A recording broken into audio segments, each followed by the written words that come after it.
ඔයා අද සාරි එකක් අඳිනකොට ඒක ගැන කල්පනා කරලා තියෙනවද? මෙරිදි කෑල්ල කොහෙන්ද ආවේ? කවුද මේක හදලා තියෙන්නේ? ඇයි මේක වෙන සාරි වලට වඩා වෙනස් වෙන්නේ? මේ හැම දෙයක්ම ගැන ඔයා කල්පනා කරලා තියෙනවද? කවමදාකවත් අපි ඇඳුමක් අරගෙන අඳිනකොට ඒක ගැන ලොකුවට අපිට කල්පනා වෙන්නේ නැහැ. නමුත් අද හෑන්ඩ් පේන්ටඩ් සාරි එකක් අපි බලන්නේ ෆැෂන් අයිටම් එකක් වගේ. ඒත් ඇත්තටම ඒක වසර දහස් ගණනාවක් පරණ කලාවක්. ආටිස්ට් කෙනෙක්ගේ හදවත, වේදනාව, ආසාව මේ ඔක්කොම එකට මිශ්‍ර වුණු ජීවමාන ආර්ට්වර්ක් එකක්. අද මේ වීඩියෝ එකෙන් හෑන්ඩ් පේන්ටඩ් සාරි ගැන මිනිස්සු වැඩියෙන්ම නොදන්න ගැඹුරු කතාව මම ඔබට කියලා දෙන්නම්. අද අපිට රෙදි සාමාන්‍ය භාණ්ඩයක්. ෂොප් එකකට ගිහිල්ලා ගන්න පුළුවන් දෙයක්. ඒත් පරණ කාලේ එහෙම නැත්නම් ඉතිහාසයට අපි ගිහිල්ලා බැලුවොත් රෙදි කියන්නේ වටිනාකම, ගෞරවය, ඒ විතරක් නෙමෙයි සමාජ තත්ත්වයක් නිරූපණය කරපු දෙයක්. කාන්තාවක් අඳින සාරියකින් ඒ කාන්තාව කවුද? ඇයි කොච්චර වැදගත්ද? ඇගේ පවුල ගැන උනත් නිරූපණය වෙන්න පුළුවන් ඉඩ ප්‍රස්තාව වැඩි. ඒ නිසා හෑන්ඩ් පේන්ටඩ් සාරි කියන්නේ නිර්වද්‍යව තෝරාගත් පිරිසකට විතරක් හිමි වුණ දෙයක්. රාජකීය යුගවලට පවා මේ හෑන්ඩ් පේන්ටඩ් සාරි එහෙම නැත්නම් අතින් නිමවන ලද, අතින් පින්තාරු කරන ලද සාරි දිව යනවා. ආටිස්ලා කියන්නේ අද වගේ සාමාන්‍ය රැකියාවක් කරන අය නෙමෙයි. ඔවුන් රාජ සභාවට අයිති, රජවරුන්ගේ ආරක්ෂාවත් ලැබුණු පිරිසක්.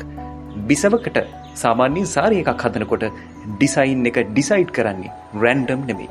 බිසවගේ පර්සනැලිටි එක, රාජ්‍යයේ සංකේතය, ආගමික අදහස්, මෙන්න මේ වගේ දේවල් අනිවාර්යෙන්ම හිතනවා. ඒ නිසා එක්ක සාරි එකක් රටක කතාවක් වුණත් කියන්න අවස්ථාවක් තිබුණා. හෑන්ඩ් පේන්ටඩ් සාරි එකක් හදන ආටිස්ට් කෙනෙක් පැය ගණනාවක් ඒක ගැන හිතනවා. එක බ්‍රෂ් පාරකින් එහෙම නැත්නම් එක පින්සල් පාරකින් ඒක වැරදුනොත් ආය ආපස්සට ඒක ගන්න බෑ. ඒ නිසා අනිවාර්යෙන්ම ෆෝකස් එක, ඩිසිප්ලින් එක, ප්‍රැක්ටිස් එක මේ දේවල් ඉතාම වැදගත් ආටිස්ට් කෙනෙක්ට. විශේෂයෙන්ම මේක ජොබ් එකක් නෙවෙයි. හරියට ධර්මයක් වගේ කලාවක්. මේක කරනකොට ආටිස්ට් කෙනෙක්ගේ මූඩ් එක සතුටු නම් සාරි එක ලීව්ලි, හිත බර නම් සාරි එක කාම්. ආදරෙන් පේන් කළොත් ඒක බලන කෙනාටත් ඒ ෆීල් එක දැනෙනවා. හොඳ හෑන්ඩ් පේන්ටඩ් සාරි එකක් ඕනම ෆැබ්‍රික් එකක හදන්න බෑ. පරණ කාලේ පියෝ කොටන්, පියෝ සිල්ක් මෙන්න මේ වගේ දේවල් වලින් තමයි හෑන්ඩ් පේන්ටඩ් සාරි නිර්මාණය කළේ. එයයි කියලා මම ඔයාලට කියන්න. මේකේ පේන්ට් ඇබ්සෝබ් වෙන හැටි, ඒ වගේම ලොං ලාස්ටිං ක්වොලිටි, ඒ වගේම ස්කින් සේෆ්ටි මෙන්න මේ දේවල් ගැනත් හිතලා තමයි අනිවාර්යයෙන්ම මැටීරියල් එකක් තෝරගන්නකොට ඒ කාලේ තෝරගත්තේ. ෆැබ්‍රික් එක වැරදි නම් ආටිස්ට් කොච්චර හොඳ වුණත් ෆයිනල් රිසල්ට් එක ෆේල් වෙන්න තියෙන ඉඩ ප්‍රස්තාව ඉතාමත්ම වැඩි. ඒ වගේම හෑන්ඩ් පේන්ටඩ් සාරි එකක් කතා කරන්නේ නැහැ කියලා හිතන්න එපා. මේ සාරි එක නිහඬව කතා කරනවා. අනිවාර්යෙන් මේක කතා කරනවා. මොකද මම එහෙම කියන්නේ විශේෂයෙන්ම හෑන්ඩ් පේන්ටඩ් සාරි වලට අපි ඩිසයින් එකට ගන්න එක එක ඩිසයින් වර්ග වලින් මෙන්න මේක තීරණය වෙනවා. මම උදාහරණ කිහිපයක් කියන්නම්. මොනරා එහෙම නැත්නම් මයුරා. මෙන්න මේකෙන් කියන්නේ මම ශක්තිමත්, මම රූමත්. අපි ගන්නවා ෆ්ලවර්ස් එහෙම නැත්නම් මල්. මෙන්න මේකෙන් අපිට අදහස් කරන්නේ මම කුණු අතරින් උඩට එනවා. මම මගේ තිබුණ අතීත මතක අවසන් කරලා එතනින් උඩට එනවා. ඒ වගේම ගස්, ඒ වගේම වැල්, මෙන්න මේ දේවල් වලින් තීරණය වෙනවා ජීවිතය කවදාවත් නවතින්නේ නැහැ කියන එක. පරණ කාලේ කාන්තාවන්ට කෙලින් කතා කරන්න බැරි හැඟීම් මෙන්න මේ හෑන්ඩ් පේන්ටඩ් සාරි ඩිසයින්ස් වලින් විද්‍යාමාන කරලා තියෙනවා. කලර්ස් කියන්නේ ලස්සන විතරක් නෙමෙයි. විශේෂයෙන්ම මම උදාහරණ කිහිපයක් කිව්වොත් රතු පාට. රතු පාටින් ශක්තිය වගේම කාන්තාවකගේ විවාහය ගැන තීරණය කරනවා. ඒ වගේම කහ පාටින් ආශිර්වාදය, සුබත්වය. ඒ වගේම නිල් පාටින් සාමය, ගැඹුරු සිත. ඒ වගේම කොළ පාටින් ජීවිතය වගේම නව ආරම්භවල් කාන්තාවකගේ මෙන්න මේ හෑන්ඩ් පේන්ටඩ් සාරියකින් තීරණය කරනවා. ආටිස්ට් කෙනෙක් කලර් චූස් කරනකොට නිතරම ඒ සාරි එක අඳින කෙනා ගැනත් හිතනවාම තමයි.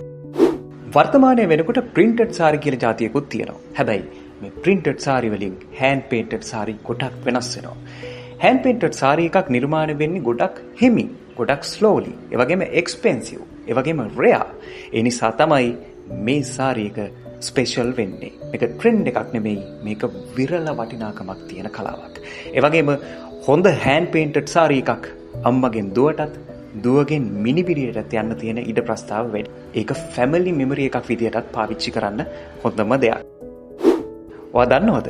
හෑන්ඩ් පේන්ටඩ් සාරි එකක් අරගෙන ඒ කරන සපෝට් එක ඒක ආටිස් කෙනෙක්ට කරන ලොකුම සපෝට් එකක්, ලොකුම උපකාරයක්. ඒ වගේම අපේ සංස්කෘතිය රැකගන්න, ඒ වගේම අනාගත පරපුරට මේ දේවල් අරගෙන යන්න අනිවාර්යෙන්ම ඔයා ගන්න ලොකුම යුතුයකමක්. ඉතින් මේක ෆැෂන් චොයිස් එකක් නෙමෙයි, මේක වගකීමක්. ඊළඟ වතාවට ඔයා හෑන්ඩ් පේන්ටඩ් සාරි එකක් අඳිනකොට මතක් කරගන්න. ඔයා ඇඳගෙන ඉන්නේ රෙදි කෑල්ලක් නෙමෙයි, ආටිස් කෙනෙක්ගේ අරමුණක්. වසර දහස් ගණනාවක ඉතිහාසයක්. අපේ සංස්කෘතියේ ජීවිතය කියලා ඔයා හොඳට මතක තියාගන්න. මේ වගේ වටිනා කියන වීඩියෝ බලන්න අනිවාර්යෙන්ම ශ්‍රී කලා YouTube channel එක subscribe කරන්න. මේ වීඩියෝ එක වැදගත් කියලා හිතෙනවා නම් share කරන්නත් අමතක කරන්න එපා. වීඩියෝ එකට කැමති නම් like එකක් දානවා වගේම ඔයාගේ අදහස් උදහස් පහලින් කමෙන්ට් කරන්නත් අමතක කරන්න එපා. අදට අපි ගිහිල්ලා එන්නම් තවත් මේ වගේ වීඩියෝ එකකින් හම්බ වෙනකම් ඔයාට සුබ දවසක්. ජය වේවා.